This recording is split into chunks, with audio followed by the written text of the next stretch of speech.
ஜெயச்சந்திரனின் அடடா audio offer 5 முதல் 70% வரை டிஸ்கவுண்ட். சென்னை கோயம்பேட்டில் மத்திய இணையமைச்சர் எல் முருகன் சற்று முன் செய்தியாளர்களை சந்தித்தார். அந்த காட்சிகளை பார்க்கலாம். மட்டுமே ரயில்வே நிதி கிட்டத்தட்ட 6626 கோடி தமிழ்நாட்டுக்கு ஒதுக்கப்பட்டிருக்கிறது. இது 2009 2014 யூபி அரசாங்கம், திமுக காங்கிரஸ் கூட்டணி அரசாங்கத்தில் ரயில்வேக்கு ஒதுக்கப்பட்ட நிதி, நான் சொல்கிறது அந்த 5 ஆண்டுகளுக்கு ஒதுக்கப்பட்ட நிதி வெறும் 879 கோடி ரூபாய், தமிழ்நாட்டுக்கு 879 கோடி ரூபாய். ஆனால் நம்முடைய மாண்புமிகு பிரதமர் திரு நரேந்திர மோடிஜி அவர்கள் இந்த ஆண்டுக்கு மட்டுமே ஒதுக்கி இருக்கிறது கிட்டத்தட்ட 6626 கோடி ரூபாய். போன வருடமும் 6000 கோடி ரூபாய்க்கான நிதி ஒதுக்கப்பட்டது. இது ரயில்வே நம்ம இன்னைக்கு பார்க்குறோம். ரயில்வேனுடைய தரம், ரயில் நிலையங்களினுடைய தரம், கிட்டத்தட்ட 77 ரயில் நிலையங்களில் அமிர்த் பாரத் திட்டத்தின் கீழே ரயில் நிலையங்களை மேம்படுத்திக்கிட்டு கொண்டிருக்கிறோம்.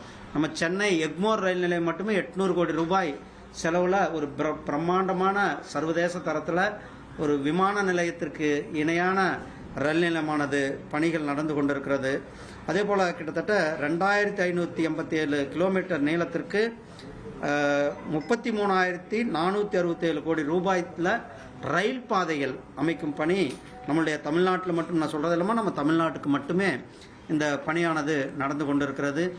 9 இரட்டை வழி பாதைக்கான வேலைகளும் அதில் சேர்ந்து நடந்து கொண்டிருக்கிறது.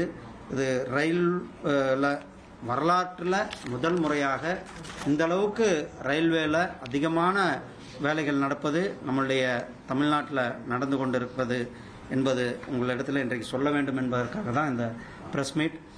இன்றைக்கி வந்தே பாரத் ரயில்கள் பார்க்குறோம். சென்னையிலிருந்து பெங்களூர், சென்னையிலிருந்து கோயம்புத்தூர், சென்னையிலிருந்து நாகர்கோவில், சென்னையிலிருந்து திருநெல்வேலி, அதே போல் சென்னையிலிருந்து திருப்பதி வழியாக விஜயவாடா, அதே மாதிரி பெங்களூர்லேருந்து மதுரைக்கு, இப்படி வந்தே பாரத் ரயில்கள் இன்றைக்கு அதிகமான இந்திய தொழில்நுட்பத்தில் தயாரிக்கப்பட்டது. இது என்னென்னா, இதனுடைய சிறப்பு இந்தியா தொழில்நுட்பத்தில் தயாரிப்பு. நம்ம இன்னும் குறிப்பாக சொல்லணும்னா, நம்ம சென்னை ஐசிஎஃப்ல தயாரிக்கப்படுகின்ற ரயில் பெட்டிகள் இன்றைக்கு இந்தியா முழுவதும் இந்த ரயில் பெட்டிகள் சப்ளை செய்யப்படுகிறது.